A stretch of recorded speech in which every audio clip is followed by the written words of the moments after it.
சற்றுமுன் கிடைக்கப்பெற்ற மிக முக்கியமான செய்தி ஒன்று வெளியாகி உள்ளது. அதிமுகவில் மீண்டும் சசிகலா இணைந்தாரா? வெளியான தகவலால் பரபரப்பு. அனைத்திந்திய அண்ணா திராவிட முன்னேற்றக் கழகத்தில் பன்னீர்செல்வம் அவர்களுக்கு எந்த ஒரு இடமும் கிடையாது என்று எடப்பாடியும் முன்னாள் அமைச்சர்களும் மூத்த நிர்வாகிகளும் தெரிவித்துவிட்டனர். எதிர்பாராத விதமாக பாஜக கூட்டணியிலிருந்தும் விலகிவிட்டார். ஆனால் எதிர்பாராத ஒரு திருப்பமும் மீண்டும் அரங்கேறியது. திமுகவின் தலைவரும் தமிழக முதல்வருமான ஸ்டாலின் அவர்களையும் பன்னீர்செல்வம் அவர்கள் சந்தித்தார். திமுகவில் தான் இணைய உள்ளார் என்ற பல்வேறு விமர்சனங்களும் எழுந்தது. ஆனால் அது சாத்தியமே இல்லை என்று பன்னீர்செல்வத்தின் ஆதரவாளர்களும் கூறியிருந்த நிலையில் தற்பொழுது சசிகலா அவர்கள் என்ன செய்ய போகிறார்? அனைத்திந்திய அண்ணா திராவிட முன்னேற்றக் கழகத்தில் தற்பொழுது எடப்பாடி பழனிசாமி அவர்கள் பொதுச் செயலாளராகவும் முதலமைச்சராக பணியாற்றியதும் சசிகலா அவர்களால் தான் என்பதை யாரும் மறுக்க முடியாது.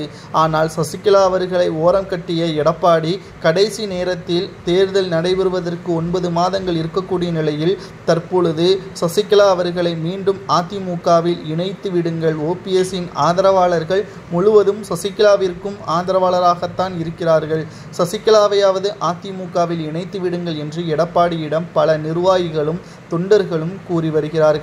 சசிகலா அதிமுகவில் இணைந்தால் மட்டும்தான் அதிமுகவின் தொண்டர்கள் முழுவீச்சில் கட்சி பணிகளை மும்முரமாக வேலைப்பாடுகளை ஈடுபடுவார்கள். இல்லை என்றால் நிச்சயம் தோல்வி என்பது அதிமுகவிற்கு கிடைக்கும். இதை யாரும் ஒட்டுமொத்த நிர்வாகிகளும் மறுக்க முடியாது.